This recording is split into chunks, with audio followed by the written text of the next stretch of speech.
मम बंधन स्वीकार करो प्रभु, शरण शरण हम आए तिहारे।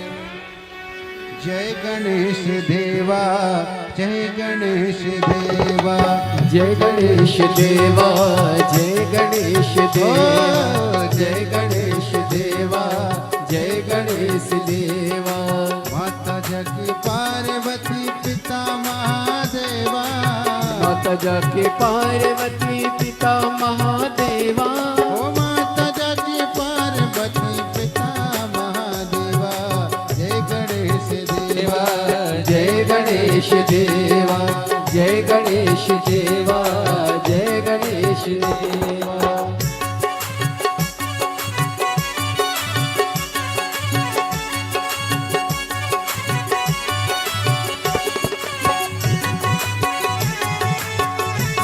राधे।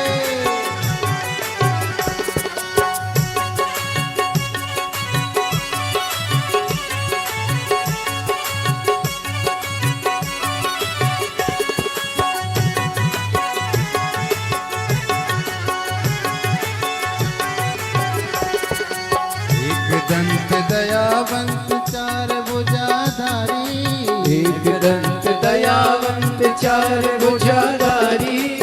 माथे सिंदूर सोहे मूस की सवारी, माथे सिंदूर सोए मूस की सवारी।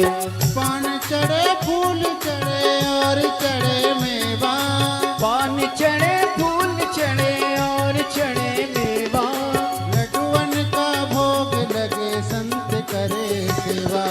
जय गणेश देवा, जय गणेश देवा, जय गणेश देवा, जय गणेश देवा।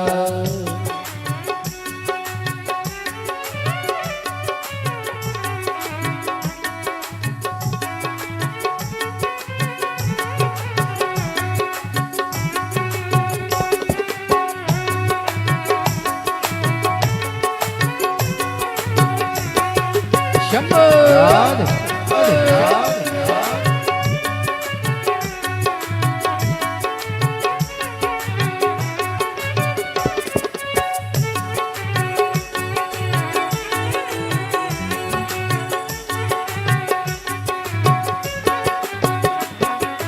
अंधन को आँख देत कोड़िन को काया, अंधन को आँख देत कोड़न को काया। काया।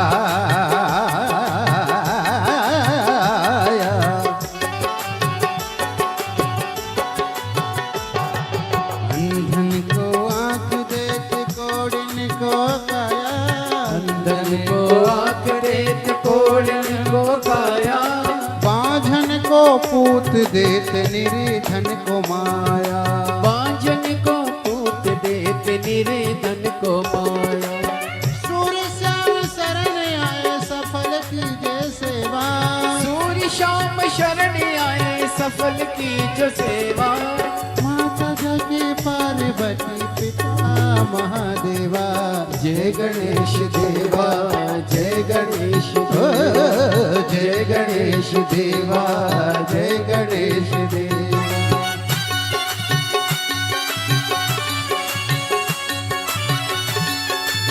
राम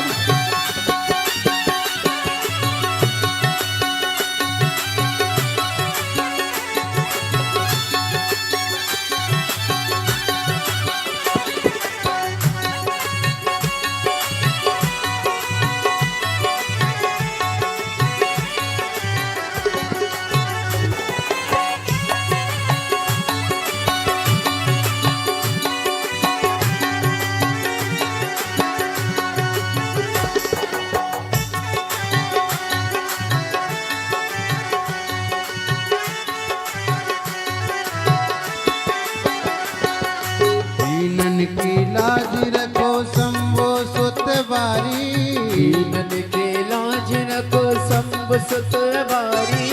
भारी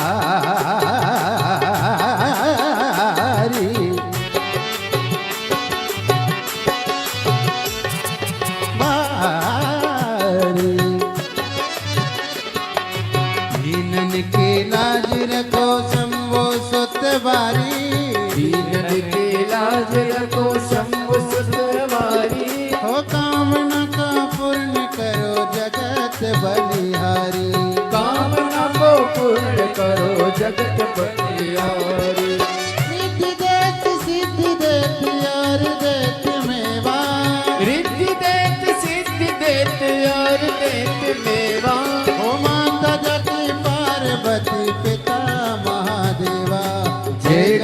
गणेश देवा जय गणेश देवा जय गणेश देवा जय गणेश देवा जय गणेश देवा जय गणेश देवा जय जय गणेश देवा जय गणेश देवा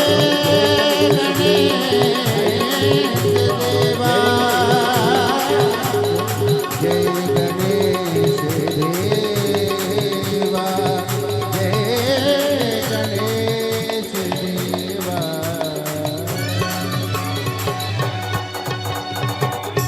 बोल गणेश भगवान की जय। श्री शिवाय नमस्तुभ्यम।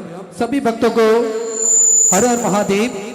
7 दिवसीय सुंदर श्री शिव महापुराण की अलौकिक दिव्य कथा हम सभी पूज्य गुरुदेव के सानिध्य में श्रवण करेंगे और निश्चित ही ये हम सभी का सौभाग्य है।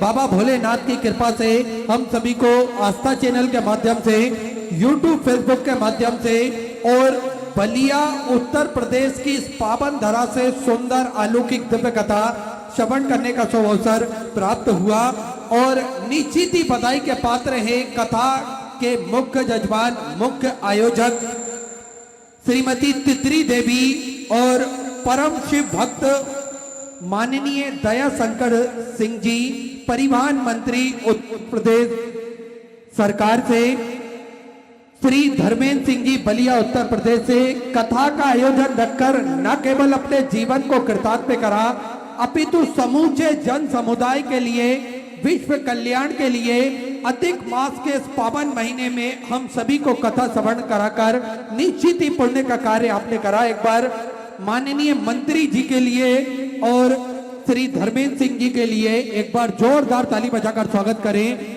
जिन्होंने बड़ी ही सुंदर कथा का आयोजन अधिक मास के इस पावन दिनों में रखकर निश्चित ही पुण्य का कार्य करा है। और देखिए, जीप पर जब तक बाबा भोलेनाथ की कृपा ना हो तब तक इस पृथ्वी पर, इस दुनिया में, इस संसार में कोई भी कार्य संभव नहीं हो सकता। हम सभी देवाधिदेव महादेव के चरणों के दास हैं, उनकी कृपा दृष्टि के साए में ही अपना जीवन यापन करना चाहते हैं। हम सभी महादेव के मंदिर जाएं, देवालय जाएं, भगवान का जल अभिषेक करें और अपने मन की बात, अपने हृदय की बात हम महादेव से कह सके। बड़ा ही सुंदर और सरल तरीका हम सभी को पूज्य गुरुदेव ने बताया है। एक लोटा जल सारी समस्याओं का हल। एक लोटा जल लेकर हम पास के मंदिर जाते हैं, देवालय जाते हैं, भगवान का जल अभिषेक करते हैं तो निश्चित ही सारी समस्याओं का निदान तो निकलता है। साथ में देवाधिदेव महादेव की कृपा दृष्टि भी हम सभी को प्राप्त होती है, उनका आशीर्वाद भी हम सभी को मिलता है। और हम सभी ने देखा है, देखिए, एक लोटा जल की महिमा हम सभी ने जानी है। आज देश में ही नहीं, विदेश में भी एक लोटा जल का प्रभाव हम सभी को देखने को मिला है। किस प्रकार से जिन भक्तों ने अपने जीवन में भगवान भोलेनाथ पर एक लोटा जल चढ़ाना प्रारंभ करा है, तब से उनके जीवन में जो बदलाव आए हैं, जो सकारात्मकता आई है, वो हम सभी ने देखी। और आज अगर हम इस तपती गर्मी में 44 से 45 डिग्री टेम्परेचर में, इस धूप में अगर हम आकर कथा श्रवण कर रहे हैं तो निश्चित ही ये शिव महापुराण की कृपा है। ये एक लोटा जल का पुण्य प्रताप है जो हम सभी को देखने को मिल रहा है। देखिए, कौन आता है, कौन बुलाता है, महज एक भ्रम है, करता सब विधाता है। तो हम सभी यहाँ पर अगर आए भी हैं तो वो भोलेनाथ की कृपा से आए हैं।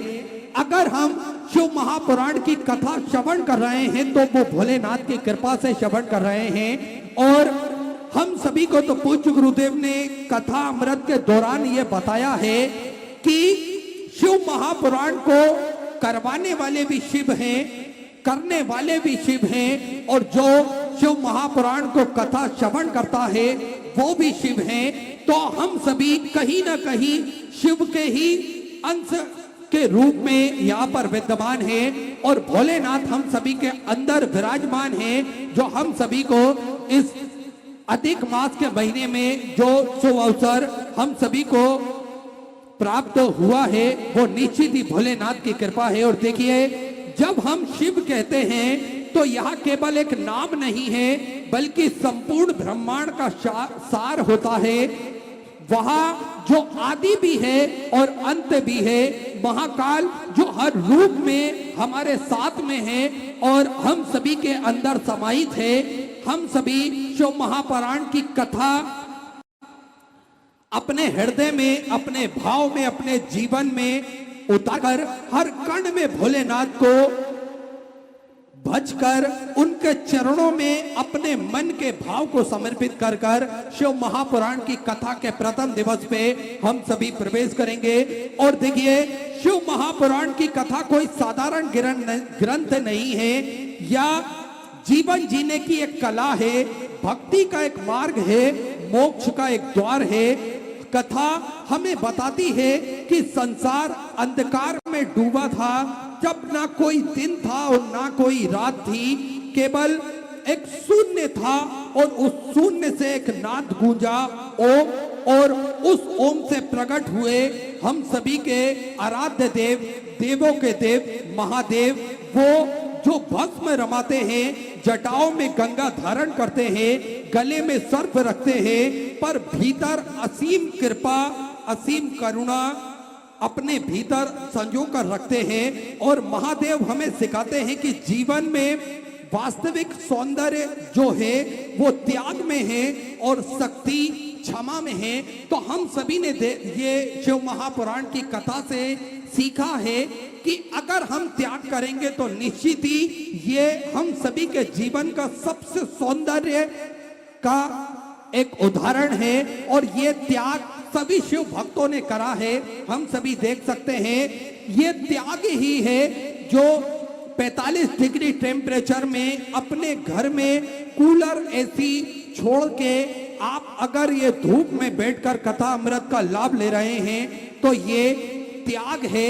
आप 3 घंटे मौन होकर चुपचाप बैठे रहते हैं और एक स्थान पर आप स्थापित रहते हैं, तो ये त्याग है। तो शिव महापुराण की कथा ने हम सभी को त्याग करना भी सिखाया है और हम सभी को क्षमा करना भी सिखाया है कि किस प्रकार से हम क्षमा भी लोगों को करते हैं। और देखिए, महादेव वहां हैं जो भूतों के नाथ हैं, परम लेकिन पर भक्तों के सबसे स्नेही हैं। वहां महाकाल हैं जो समय को भी अपने त्रिनेत्र से नियंत्रित कर लेते हैं। और देखिए, महादेव सर्वशक्तिशाली हैं, वो अपने अंदर असीम कृपा और करुणा भी रखते हैं और लोगों को क्षमा करने की एक ताकत भी, एक शक्ति भी अपने पास में रखते हैं।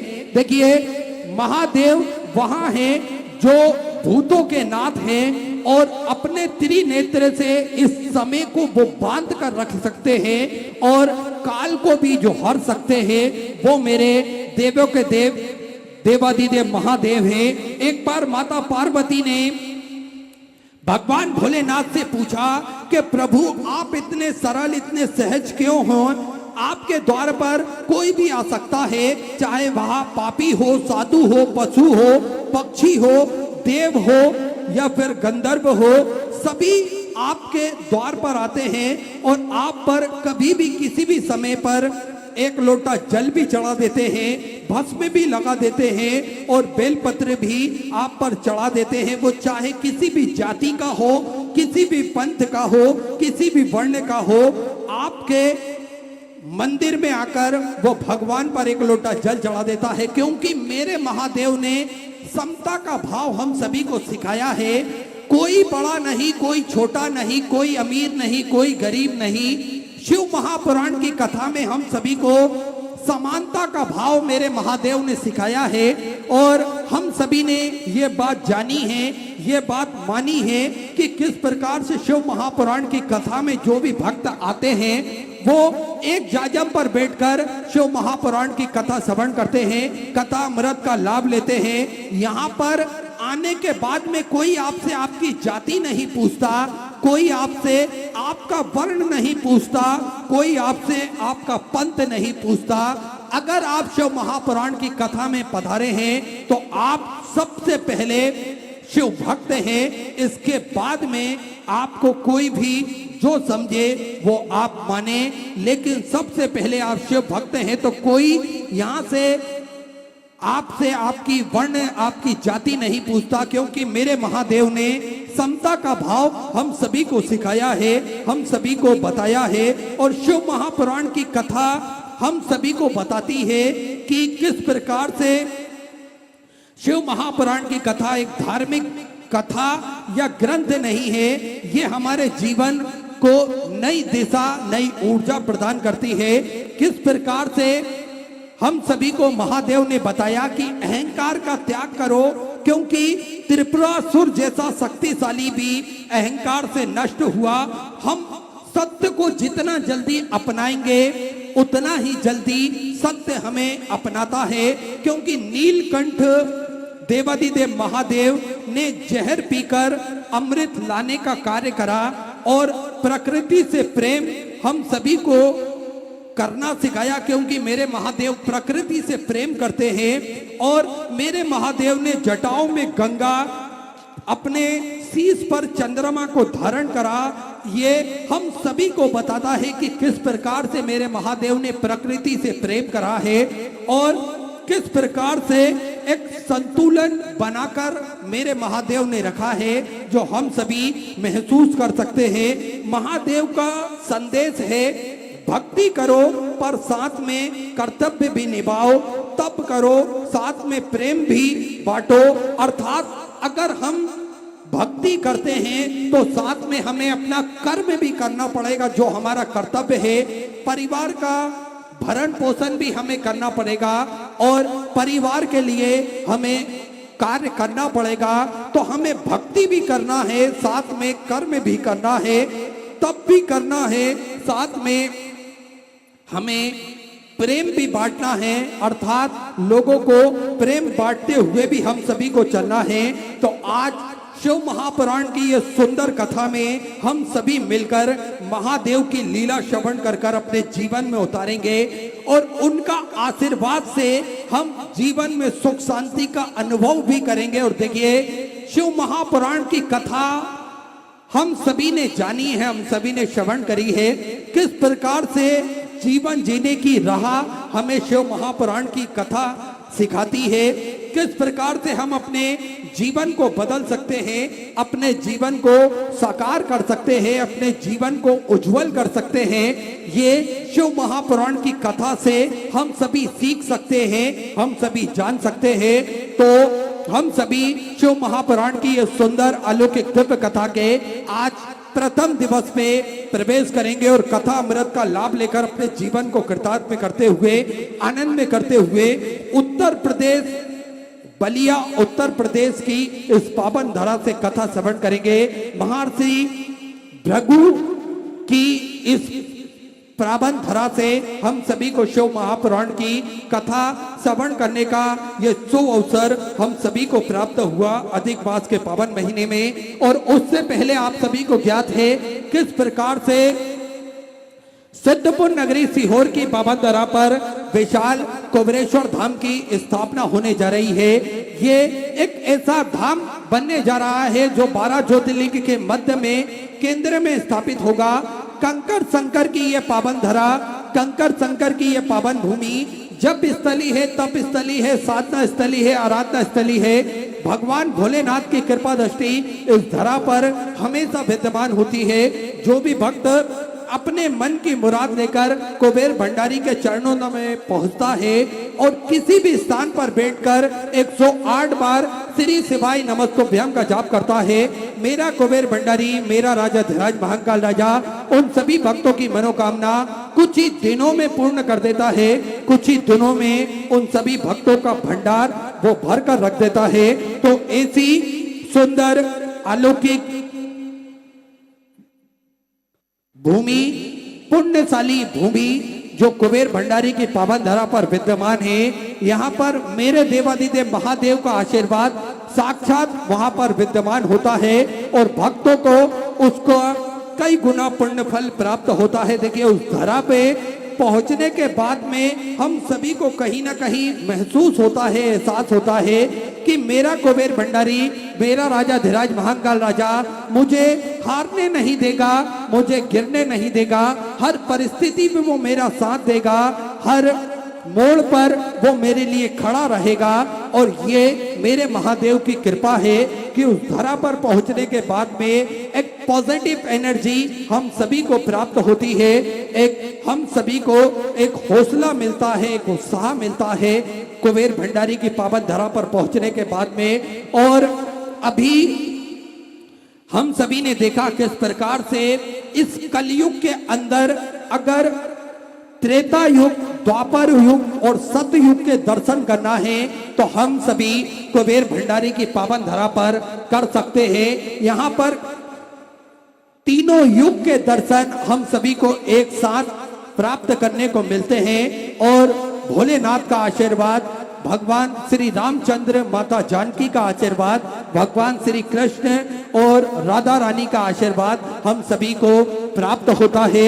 ऐसी पुण्य में पावन धरा कुबेर भंडारी की पावन धरा, यहाँ पर नियमित रूप से भक्तों के कार्य होते हैं। और हम सभी ने देखा किस प्रकार से भक्त आते तो हैं आंखों में आंसू लेकर, लेकिन कुबेर भंडारी की पावन धरा से जब वो निकलते हैं तो उनके चेहरे पर एक मुस्कान होती है, उनके मन में एक उत्साह होता है। और यही मेरे भोलेनाथ का आशीर्वाद है, यही उनकी कृपा है जो हम सभी को प्राप्त होती है। और हम सभी ने देखा किस प्रकार से सेवा का क्रम भी कुबेर भंडारी की पावन धरा पर हम सभी को प्राप्त होता है।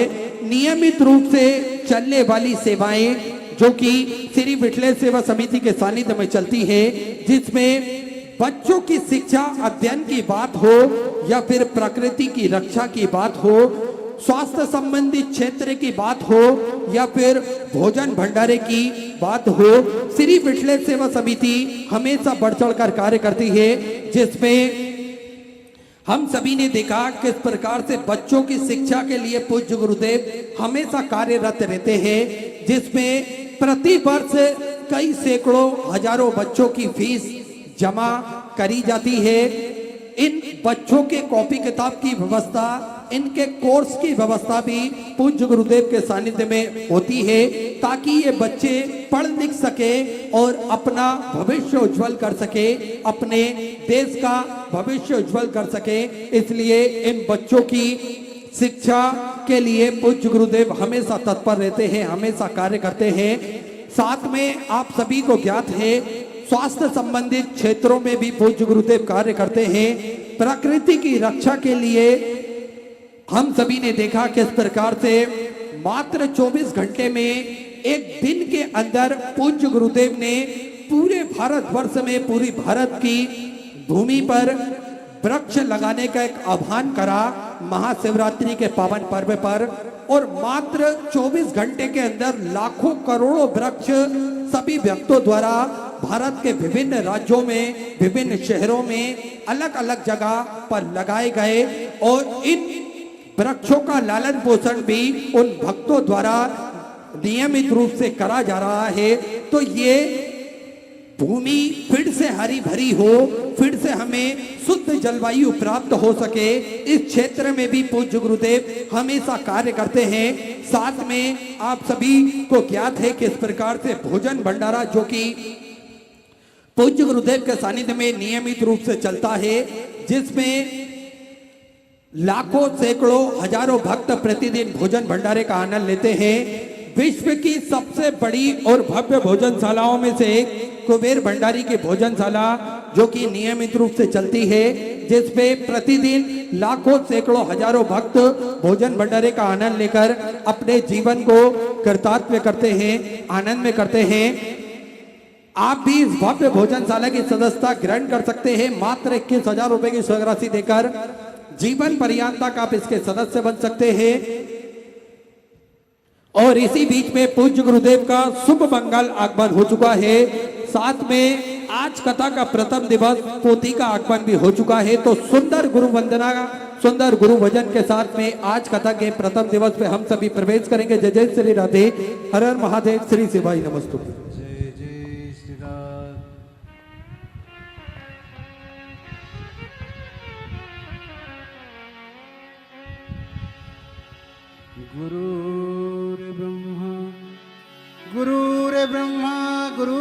गुरुर्विष्णु गुरुर्देवो महेश्वराय गुरुर्साक्षात् परब्रह्मा तस्मै श्री गुरुवे नमः।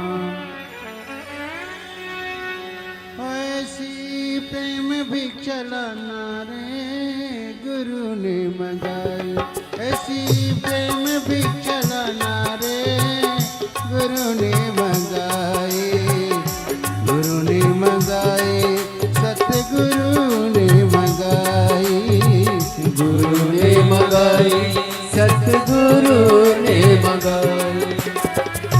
पहली भिक्षा जो जल की लाना, पहली भिक्षा जो जल की लाना, नदी नाले के पास न जाना, नदी नाले के पास न जाना।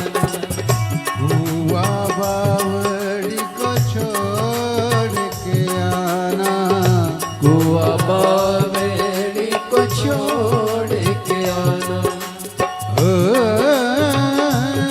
ऐसी गगरी भर के लाना रे गुरु ने मंगाई, ओ ऐसी गगरी भर के लाना रे गुरु ने मंगाई। ऐसी प्रेम भिक्षलाना रे गुरु ने मंगाई, ओ ऐसी प्रेम भिक्षा लाना रे गुरु ने मंगाई।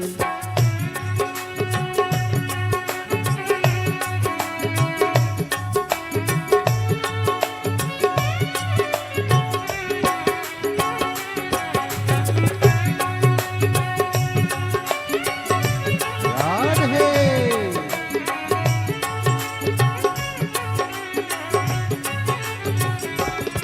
ओ दूसरी भिक्षा जो माला लाना, दूसरी भिक्षा जो माला लाना, बाग बगीचे के पास न जाना, बाग बगीचे के पास न जाना।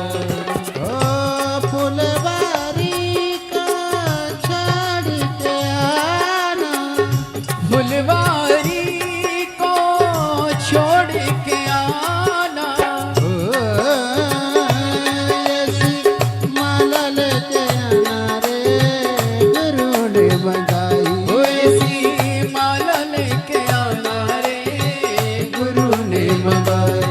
ऐसी प्रेम भिक्षलाना, ऐसी प्रेम भिक्षलाना, ऐसी प्रेम भिक्षलाना रे गुरु ने मंगाई।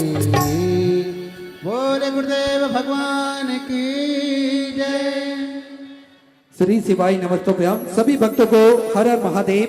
पूज्य गुरुदेव का शुभ मंगल आगमन हो चुका है। गुरुदेव व्यासपीठ पर मंचासीन हो चुके हैं। आप सबकी तरफ से व्यासपीठ को नमन करते हुए हम सबके प्रिय, हम सबके लड़ले ठाकुर कल्लू जी महाराज के चरणों में नमन करते हुए परम सत्य परमादरणीय विश्वविख्यात पूज्य गुरुदेव के पावन चरणों को नमन करते हुए और आप सभी शिव भक्तों के चरणों में नमन करते हुए सुंदर आज कथा के हम सभी प्रथम दिवस में प्रवेश करेंगे और बड़े ही आदर और सम्मान से मैं मंच पे बुलाना चाहूंगा परम शिव भक्त उत्तर प्रदेश शासन के माननीय मंत्री जी, परिवहन मंत्री श्री दया शंकर सिंह जी, बड़े ही आदर और सम्मान से मंच पर पधारे। एक बार जोरदार ताली बजाकर स्वागत करें। बड़ी ही सुंदर कथा का आयोजन इस अधिक मास के पावन महीने में हम सभी को श्रवण कराकर निश्चित ही हम सभी के जीवन में एक नई भोलेनाथ की कृपा हम सभी के जीवन में लाने का कार्य करा है। और साथ में हमारे बीच में पधारे हैं राज्यसभा सांसद माननीय श्री नीरज शेखर जी। एक बार उनके लिए भी जोरदार ताली बजाकर स्वागत करें। बड़े ही सहज और सरल स्वभाव के धनी। साथ में मैं निवेदन करना चाहूंगा माननीय मंत्री जी से, माननीय मंत्री जी श्री दया शंकर सिंह जी 2 मिनट का उद्बोधन हम सभी को प्रदान करेंगे। एक बार जोरदार ताली बजाकर स्वागत करें।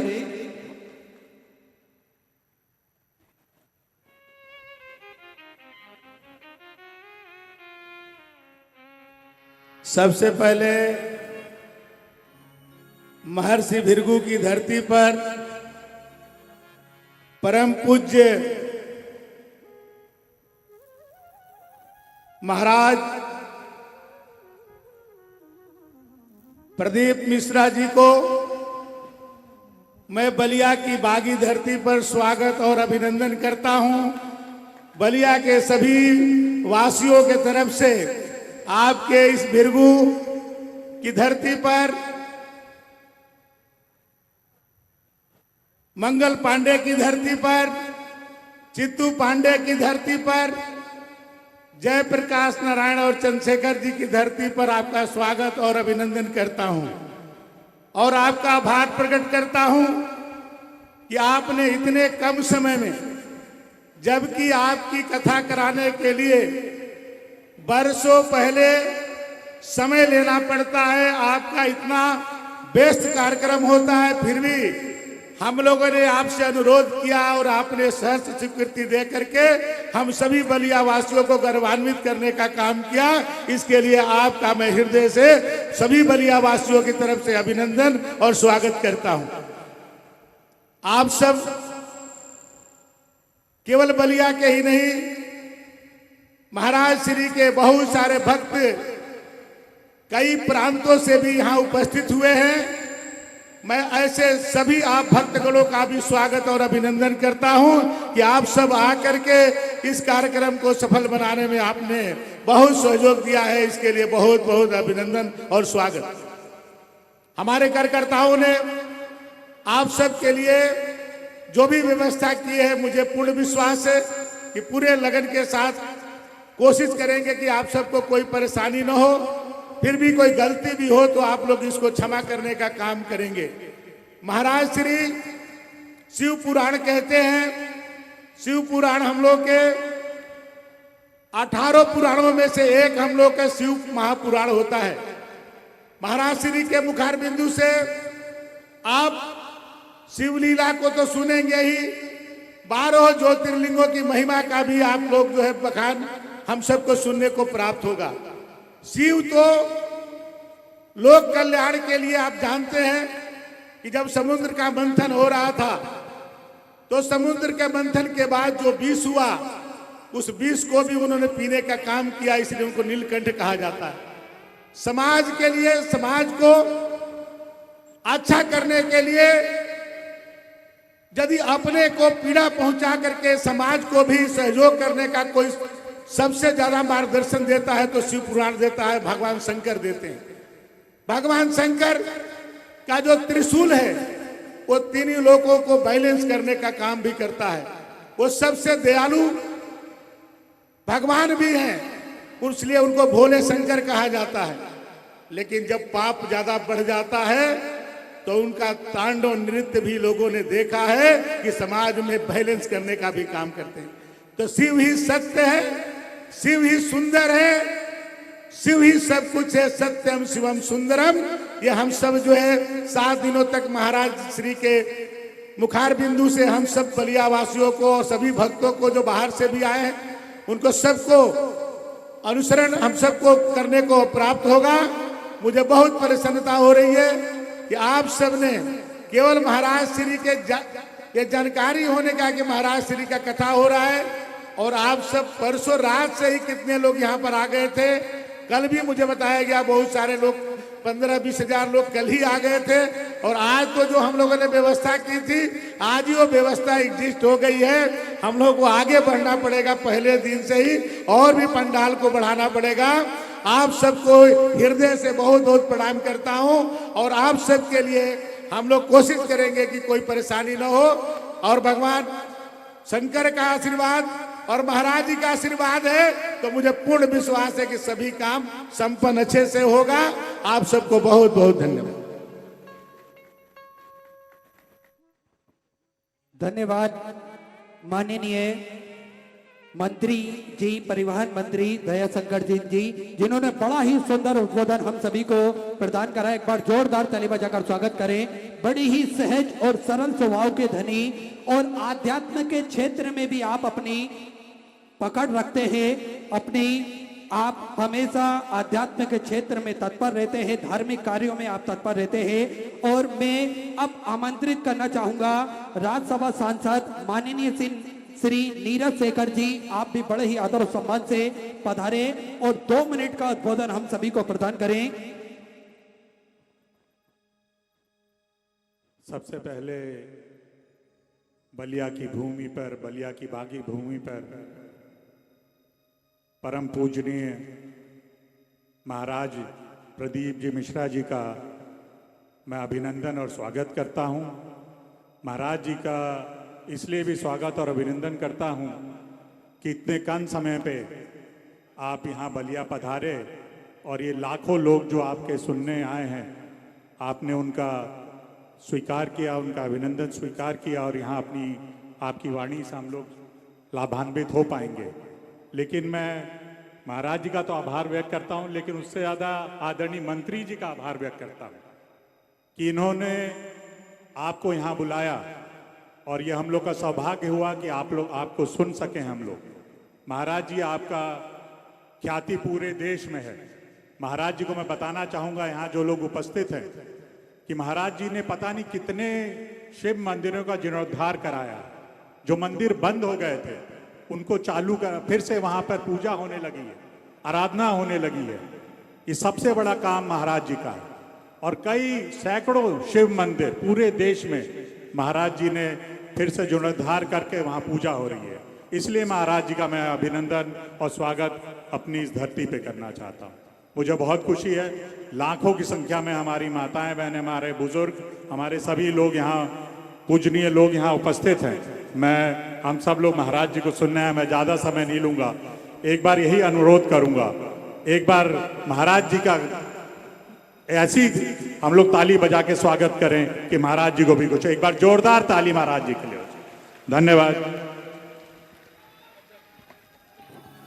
धन्यवाद माननीय श्री राज्यसभा सांसद जी श्री नीरज शेखर जी, बड़ा ही सुंदर उद्बोधन हम सभी को प्रदान करा। अब मैं आमंत्रित करना चाहूंगा जिला अध्यक्ष बलिया उत्तर प्रदेश से हमारे बीच में उपस्थित है, एक बार उनके लिए भी जोरदार ताली बजाकर स्वागत करें। संजय मिश्रा जी, जिला अध्यक्ष, बड़े ही आदर और सम्मान से पधारे। बागी बलिया की पावन धरती पर,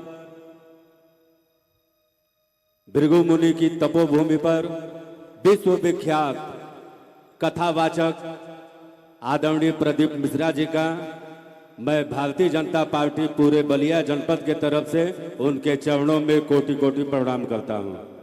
आज आपके आने मात्र से बलिया जनपद धन्य हो गया, यहाँ की मिट्टी धन्य हो गई, जनपद के सभी वासी धन्य हो गए। और आपकी ख्याति इतनी है कि कई प्रांतों से लगातार फोन आ रहा था कि महाराज जी का कब कार्यक्रम है। आज आपने यहाँ आकर बलिया जनपद के सभी वासियों को धन्य कर दिया। और एक चीज मैं कहना चाहूंगा कि लाखों लोगों का अगर किसी ने स्नेह प्राप्त किया है, आशीर्वाद किसी को मिला है, तो अपने उत्तर प्रदेश के यशस्वी परिवहन मंत्री आदरणीय दयाशंकर सिंह जी को मिला है कि जिनके प्रयास से, जिनके आग्रह से आज हम सबके बीच में विश्व विख्यात कथावाचक आदरणीय प्रदीप मिश्रा जी का हम सबके बीच में आगमन हुआ है। और मुझे पूरा विश्वास है कि आपके आने मात्र से बलिया जनपद धन्य हो गई। पुनः आपके चरणों में कोटि कोटि प्रणाम करते हुए मैं अपनी वाणी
का प्रथम दिवस।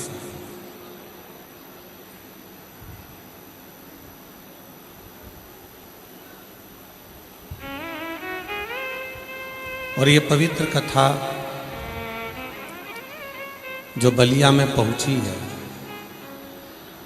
कहीं ना कहीं शिव की कृपा से, भगवान शंकर की करुणा से पहुंची।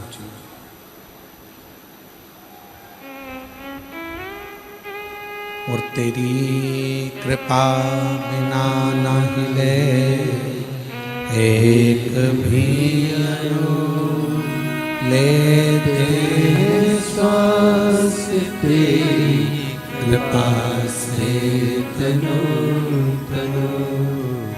बखान क्या करूं मैं राखों के ढेर का, चपटी बबूत में खजाना कुबेर का।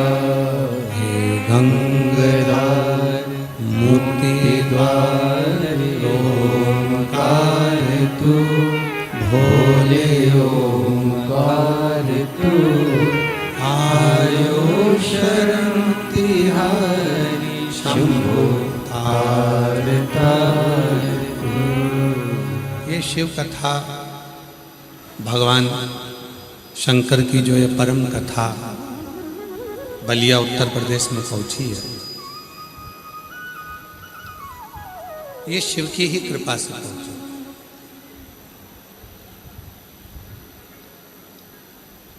माननीय मंत्री जी से मैं कहूं, अभी आपसे जब मिलन हो रहा था तो हम आपको बोले भी थे कि 5 दिन के अंदर इतनी बड़ी व्यवस्था शायद ही कहीं पर हुई हो जो व्यवस्था बलिया में करी।